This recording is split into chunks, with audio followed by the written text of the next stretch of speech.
Não, eu que agradeço. E é sempre muito bom, Otamiro, trocar essas informações com vocês aí, em particular com você, que é uma pessoa que é referência e tem sempre uma contribuição muito significativa para o processo e para o aprendizado, não só profissional, mas também pessoal. Cara, quando eu fecho aqui dentro da coordenação de performance do Atlético, eu não sabia do Wilber aqui, é uma pessoa que eu vim conhecê-lo aqui. E a minha troca com ele realmente foi uma troca fantástica em termos de ideologia, de processos e de alinhamento de ideias.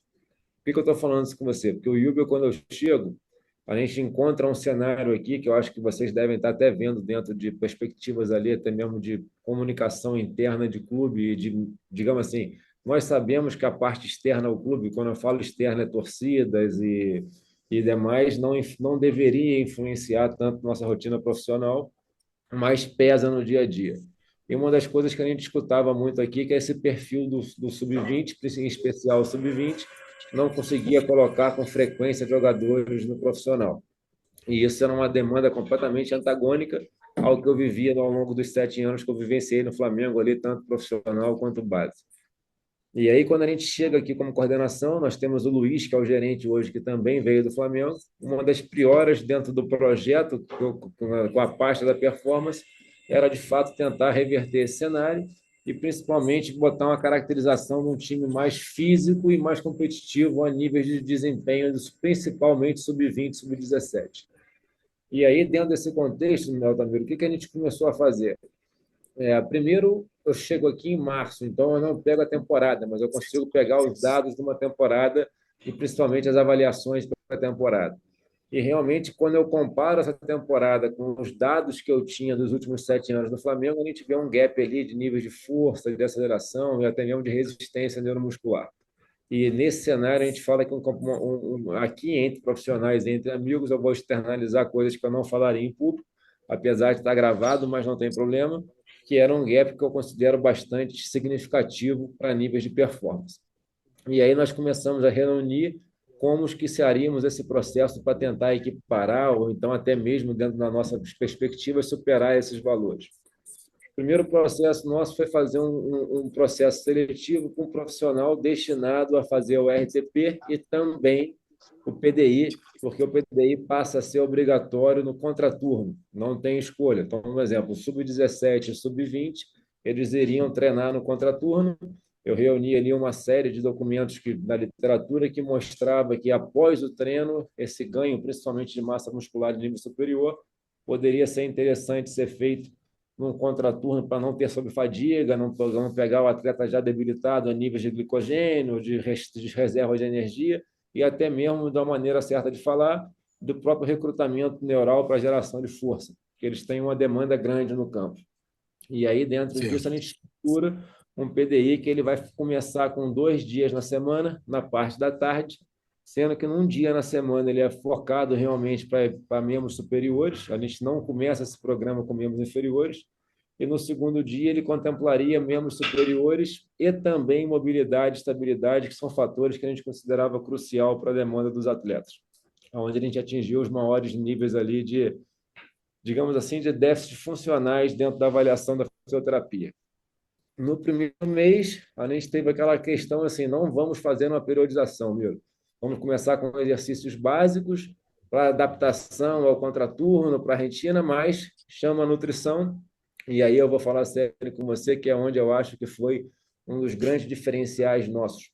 Eu trago de uma rotina nossa do Flamengo ali, desenvolvida ao longo de anos com futebol profissional e de base também, que a pasta ali, o guarda-chuva era bastante aberto, a nível de amor nutricional de acordo com as demandas físicas dos dias. A gente sabe que segunda-feira é mais tensional, terça-feira é um pouco mais nada aberto, velocidade, na quarta-feira é um pouco mais resistência, ou então, dependendo, invertem isso, começa com resistência, força, velocidade, e a gente começa com uma periodização nutricional e alimentação focada também com suplementação entre treino, em especial nos dias que tinha maior volume ou maior demanda de trabalho em velocidades e via glicolíticas.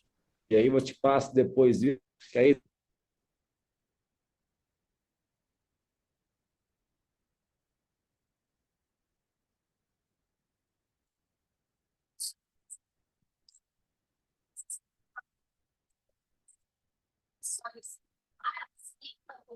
David, ele caiu. David, Retornou. você tá, Sim, agora Retornou. acho ele que vocês... caiu? Agora Opa, retornou. opa, valeu. Acho que agora a mensagem caiu. Primeiro, a gente começa a fazer um que envolve uma alimentação intra-treino também.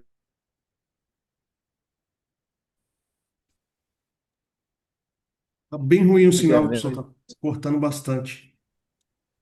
Mas é o meu ou você? Deixa eu tentar compartilhar a minha pessoal aqui para ver se eu consigo mais sinal. Às O vezes meu a minha sinal e o área do David tá normal. O teu é que tá picotando pra gente.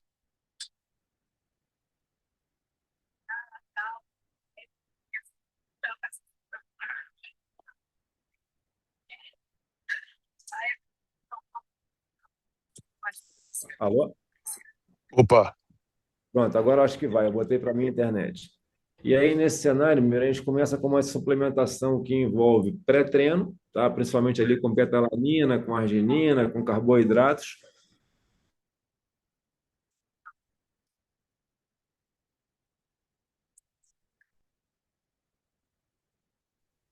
Se ficar ruim, eu vou descer da área aqui, que eu tenho uma internet mais estável, que eu tenho um repetidor aqui. E aí, dentro disso, a gente ajusta uma alimentação que envolve pré-treino, intratreino, pós-treino. O atleta, depois dessa alimentação, tem um almoço ali, que ele é rico também em fibras, em carboidratos, em proteínas e oleaginosas. Vai para um quarto de hotel que a gente separou, descansa 2 horas naquele quarto, vem para a academia, faz uma sessão de força, sai dessa sessão de força, tem um lanche que o clube oferece.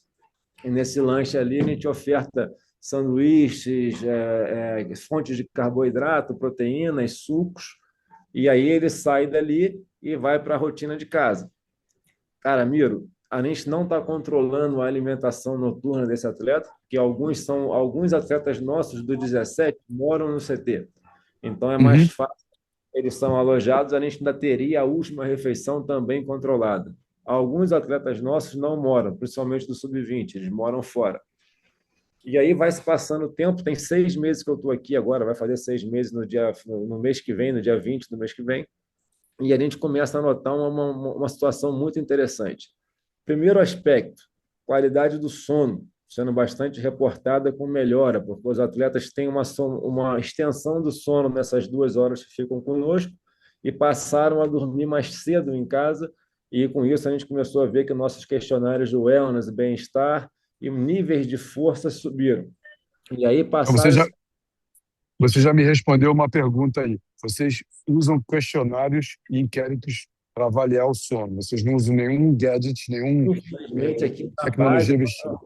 aqui na base a gente não tem, está previsto para o ano que vem a aquisição, tá? Inclusive, a minha recomendação é o anel de vocês. Não Uhum. sei se a gente vai ter verba, porque a gente viu como é que foi o nosso ano financeiro aqui, com problemas maiores, mas agora eu acho que isso foi solucionado, tá? Até mesmo com vendas e novos investimentos, e essa mudança estatutal que vai ser a diluição da SAF. Então, a É. previsão que vem, a gente tem um investimento na área, principalmente de performance, de 2,5 milhões de reais, com estrutura, com maquinário e também com essa previsão. Mas eu Uhum. consigo ter aqui alguns indicadores, como assim, eu tenho os encoders lineares que eu consigo mensurar níveis de potência, eu tenho as plataformas de força que eu vejo de fato ali, a taxa de desenvolvimento de força, e tudo isso Uhum. subindo. E aí o Yubel chega para trabalhar comigo, a gente começa a mudar um perfil da equipe, vocês jogaram contra a gente ali, vocês devem estar vendo hoje, e a gente começa a traçar uma segunda parte do processo que era de fácil desenvolvimento num KPI físico, do que seriam os marcadores ideais de cada posição. E aí, dentro disso, a gente escolheu ali dentro algumas variáveis, principalmente a nível de distância, alta intensidade, top speed. No GPS de vocês que vocês usam é o Catapult, não é, Emílio? É o Catapult. A gente trabalha também com RHE, a gente olha muito os, es- E os esforços em 21 segundos, né? O bloco de esforços. Isso. E aí, o que que acontece aqui? O que eu trabalho hoje é o Stat Sports. Então, dentro desse cenário, a gente teria aqui, que é o nosso que a gente chama de HMLD, que é os esportes repetitivos igual ao de vocês, e Uhum. também uma medida que é chamada de explosive distance, que é a distância explosiva, que ela é triaxial. E aí nós pegamos os jogos do profissional, pegamos os jogos do 20, jogos do 17, cortamos um filtro de 60 minutos no mínimo de jogos e vimos o que seria dentro de uma métrica de cada posição e, em especial, os atletas que a gente chama de outliers, que são os atletas Ok. que são os mais norteadores para esse perfil. E aí, dentro disso, a gente começou a traçar um padrão específico acerca de aceleração, de resistência e de capacidade de força. Vamos para o segundo cenário, de novo, o PDI. O PDI, que no primeiro momento ele passava de 2 dias na semana, envolvendo força de membros superiores e mobilidade e estabilidade, adicionamos um dia de explosão, de potência realmente, mas com um conceito de microdose. Então, eles passam a fazer principalmente essa potência a cada 15 dias, para não sobrecarregar o calendário congestionado, que nesse momento a gente ainda disputava o brasileiro e o estadual, e muitas das vezes tinha jogo 2 dias na semana. Então, Mas vocês o faziam isso indoor e outdoor ou só trabalho indoor? eu O criei uma trabalho de pista. potência. Você lembra quando você foi no Flamengo, que você viu aquela pista de grama sintética de 30 metros que a gente fez lá na academia? O clube aqui também Sim. me deu uma. Então, eu criei uma pista aqui, nossa, onde era caixa de areia. Você conhece aqui o Atlético Mineiro. Quando vai subir para os campos, tinha uma quadra de areia. A gente aterrou Isso. aquela quadra e fizemos ali uma pista de grama sintética com 30 metros, principalmente voltadas para troca de direção, aceleração, um trabalhozinho de força excêntrica por causa das tendinites que a gente tinha. E existe um conceito chamado de heavy training, não sei se você ouviu falar nisso, para Uhum. tendinopatia. Então, Uhum. nós começamos a implementar o heavy training para quem tinha tendinopatia, um trabalho de agilidade e explosão a cada 15 dias, mas com atletas ponderados. Em suma, o Aprígio é muito amigo hoje do gerente para cá. Eu tenho como pedir depois para mostrar esses desempenhos para você. O nigeriano que chegou aqui, o Mamadi Cissé, é um atleta de muita qualidade com bola, mas de níveis físicos muito aquém do que a gente considerava ideal. Em 5 meses, 10 quilos de ganho, Caraca, 10 quilos, 10 quilos. meu A minha Deus do média céu. A minha média hoje de atletas com ganho de peso corporal no sub-20 está em torno de 3% do peso corporal. Duas coisas eu apresentei para a diretoria. Uma, de fato, o contraturno no PDI, para onde eu for, em futebol de base, não abro mão de implementar. Não abro mão de implementar. Qualquer clube que eu for hoje, eu vou ter essa proposta, porque realmente trabalhar sobre fadiga. E dois, 90% dos meus atletas aqui pararam com consultoria extra-clube, que a gente Isso é também não tem. fundamental. Isso Vira foi uma. uma concorrência extremamente nociva Eles para o não, processo. eles não têm horário para ir, entendeu? Eles não Eles têm não têm nem horário. noção do que está sendo feito, Pedro. Eles não têm ideia do que está sendo feito. A carga da semana, o QTS que foi montado, não sabem nada. Exato. E a partir do momento que os atletas começaram a ficar 2 dias fixo com PDI e um dia a cada 15 dias com a potência, eles começaram a ver as mudanças, viram os controles. E aí eu também desculpa o termo, mas sou bastante competitivo, o Miro me conhece, eu comecei a oferecer recompensas financeiras da minha parte. Eu apostava com o elenco. R$ 100, R$ 150 para quem ganhasse mais força, para quem ganhasse mais massa muscular na minha equipe. Isso promoveu ali um cenário de competição muito grande. Criamos um sistema de gamificação que foi fantástico. Foi fantástico. Assim, demos pontuações para quem fazia recovery, para quem fazia suplementação, para quem fazia as exposições nas banheiras quentes ou frias. Apesar de hoje ter essa distribuição do quente e frio, eu não gosto né, dos extremos, mas Polarização, é. entendeu? Mas assim, não vou mentir. Quando eu tenho uma demanda física muito grande, acentuada, eu ainda gosto de recorrer à banheira de frio, mas eu restringo ela em alguns momentos, mas a banheira quente a gente consertou aqui, a gente oferta principalmente nos dias que o objetivo é aumentar a viscosidade e a recuperação tecidual. Então, nós demos pontos para estratégias de recovery, nutrição, força e também periodicidade dos processos. Miro, essa coisa nossa foi quando a Aprígio me ligou, foi o dia que eu tinha marcado com o Luiz, que é o gerente, de apresentar o case de, assim, nosso ano competitivo foi muito ruim, em especial no 20. Nós fomos rebaixados no sub-20 e estamos atualmente no segundo colocado no estadual, porque ganhamos um jogo. Pelos 4 primeiros jogos, nós tínhamos perdido 2, então empatamos um. Então, o cenário competitivo não considero ideal. Eu acho que sustentou a comissão como um todo foi esse entorno do trabalho acontecendo ali dentro a nível de controle, de processos, e os ganhos físicos são essenciais. Mas eu faço uma ressalva muito grande para vocês, não vou mentir.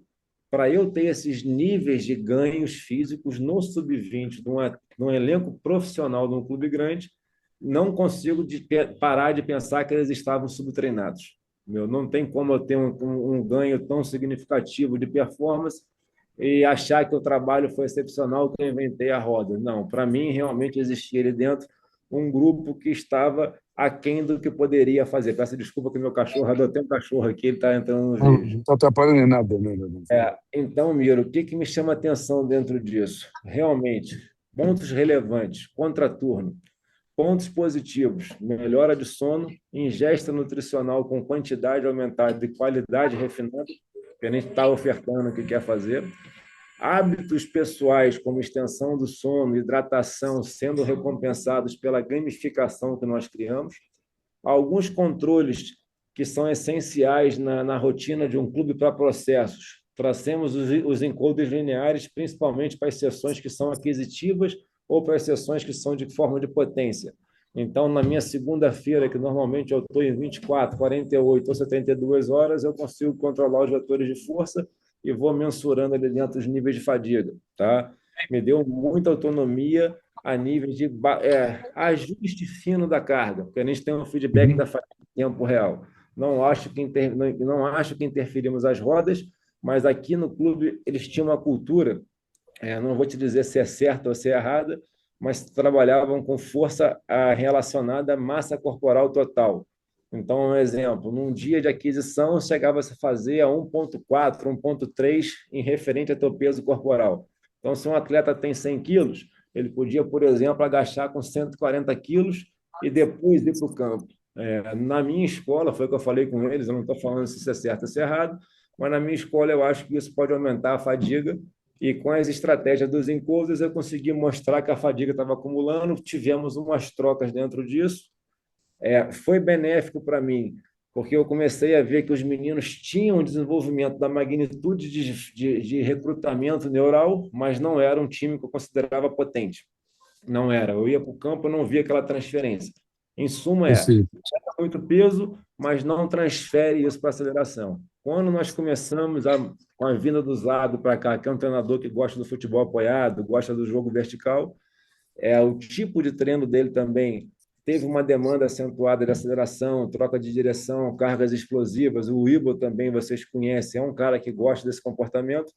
Nós reduzimos essas cargas, trabalhamos dentro de um conceito que eu considero mais rotineiro a minha profissão, que como eu fazia no Flamengo, os dias de aquisição ali, algo em torno de 1,1 peso corporal, e os dias de potência 0,8, 0,7 peso corporal, que é mais ou Uhum. menos mais com a intenção da velocidade e o recurso de controle da fadiga em tempo real. Diminuímos o número dos exercícios de pré-treino e aumentamos esse exercício no contraturno. Então, existia um ajuste a nível de volume e de intensidade. A nutrição comprou com a gente esse bagulho, o clube fez um investimento mais acentuado acerca de recovery e nutrição também. Nós conseguimos fazer, por exemplo, pós-jogos. Aqui eu brinco, como aqui no Rio de Janeiro, isso foi muito sucesso. Eu não sei como é que vocês são aí, mas eu brinco com a direção que qualquer coisa que eu bata com açaí, meu atleta toma. Essa geração mais nova. A gente Então, usa bastante também. é, então, nós entramos com os pós-jogos com ômega 3, com betalanina, com alguns antioxidantes a níveis de cápsula. Eu passo para vocês isso depois numa matéria, ou então compartilho. Deixa eu só compartilhar com vocês aqui, ó. Eu até deixei aberto. Depois eu faço. Alguma das coisas que estão aqui ainda, gente, ainda está com a minha tela do Flamengo, tá? Então não se incomoda caso veja isso. Como eu lidei com vocês, Miro, a respeito do microciclo nutricional seguindo as cargas de treino. Então, normalmente, lá no clube, a gente tem 2 dias de aquisição para um dia de recuperação, um dia de taper quando eu tenho um jogo na semana. quando eu tenho 2 jogos na semana, a gente tem uma modificação que não tem o taper, né? Você tem recuperação e recuperação. Aqui dentro você pode ver as quantidades de proteínas, de carboidratos e quando a gente faz a ingestão de intra no treino ou intra em jogos. E aqui embaixo você vê os antioxidantes que a gente está usando. Tá? Isso daqui é a nossa rotina de campos abertos e de jogos. Tem alguma dúvida aqui, Nuno? Não, nenhuma, tranquilo. Tá? Tá bem Deu para claro. gravar? Deu. Perfeito. E agora eu vou mostrar para vocês a segunda etapa, que foi a nossa construção Me dá só um minutinho que eu tenho que abrir aqui. Eu ainda tô um pouco não usual, familiar com esse computador novo. Que é aqui dentro, ó, as nossas coisas. Em dia de jogos, o que que a gente faz com a hidratação? Temos uma controle muito grande, isso é importante eu falar com vocês acerca da hidratação. E aqui, Miro, depois eu até converso com você no final dessa parte nutricional, que eu vou te mostrar como é que eu estou correlacionando os dados térmicos com a perda hídrica. Tá? Eu até tenho discutido muito isso com o Ismael Fernandes, e temos achado muito dados acima de fadiga metabólica e também de hipocaptação pós-jogos. Vou mostrar isso para vocês. Nós investimos realmente no aparelho aqui para ver a hidratação, tá? E entramos, como você está vendo aqui dentro, com algumas suplementações individuais de acordo com o nível de hidratação dele. E aumentamos aqui dentro o café da manhã com frutas, carboidratos e gorduras, e também trouxemos aquele suco de beterraba, o nitrato, como uma estratégia Sim, obrigatória. Não sim, abrimos meu mão, Deus. tá? Você tá usando o Thermo Human do Ismael. Cara, na verdade, eu não estou usando. Aqui no clube eles têm o Apollo do Pimenta, O que é Pimenta. uma palestra, mas só que eu já tenho um contrato com o Ismael contrato que eu te falo é de estudo científico, isso eu estou fazendo desde o Flamengo. É o que eu percebi no Flamengo e lá eu comecei a estudar. A gente pesava o jogador 20, antes do jogo, imediatamente após o jogo. Tem um viés nisso, Miro, porque eu não controlo a hidratação em jogos. Pelo Sim, contrário, eu estimulo o cara a se hidratar. Tá? Então, tem esse viés, porque no intervalo a gente oferta balas com carboidrato, Gatorade, água. A ideia é que ele fique hidratado, porque a gente sabe que desidratado a performance cai.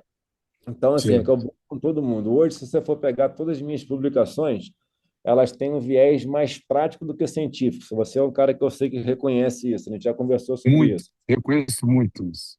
Eu falo com o Mundo pessoal, real, mundo real. exatamente. Para mim, existe um mundo real e um mundo ideal. Então, para mim, o meu mundo ideal é quando eu ganho e quando eu uso a ciência a meu favor. Então, o que que eu comecei a ver com o Ismael? Mesmo que eu oferte a água sem controle, estimulando meus atletas a se hidratarem e também se tentarem ter a reposição eletrolítica com balas de sal, com cápsulas de aqueles da essência, né, que você dilui, eu esqueci o nome daquele negócio agora, meu pai do céu, tá dentro daqui dentro, eletrolítico ali. Uhum. Os atletas que fazem mais distância e alta intensidade e o maior número de sprints, eles normalmente se apareciam para mim com a maior hipocaptação em 24 horas pós-treino, pós-jogo. Até postei essa semana um trabalho no meu Instagram ali, eu não que eu seria referência, mas falando sobre isso também, que eles fizeram com bioimpedância e termografia, mostrando que os atletas que têm mais desidratação, a temperatura da pele costuma ficar mais baixa. Então, está condizendo mais ou menos com o que a gente falou, porque quando você tem É. acúmulo metabólico ali dentro, você tem permeabilidade celular diminuída e você consegue fazer uma extrapolação de líquidos que deveriam estar dentro do músculo que vão para o espaço citoplasmático. E aí Perfeito. começamos a ver isso com o Flamengo, eu vi isso no sub-20, no sub-17, me chamou a atenção. Eu comecei a discutir um pouco da fadiga metabólica e o Ismael tem feito isso em prática, em loco dentro do Atlético, dentro do Real Madrid hoje.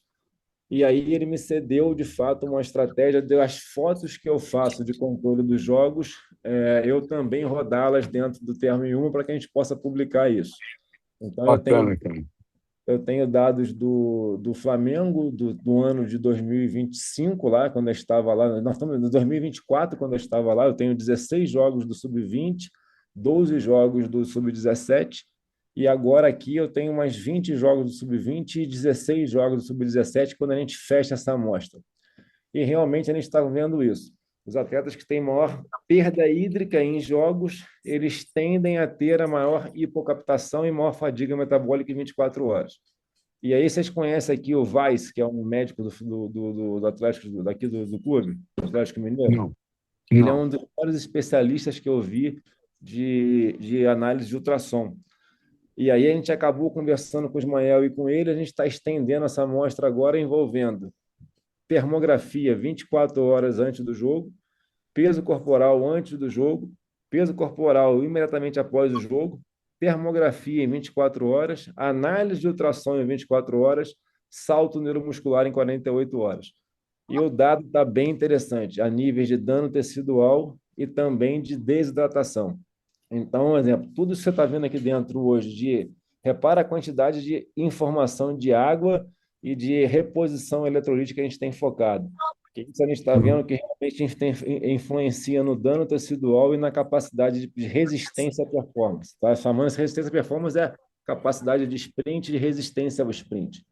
Eu acredito Beleza. que esse trabalho vai trazer bastante vantagem competitiva daqui a um pouco intervalo de tempo, tá?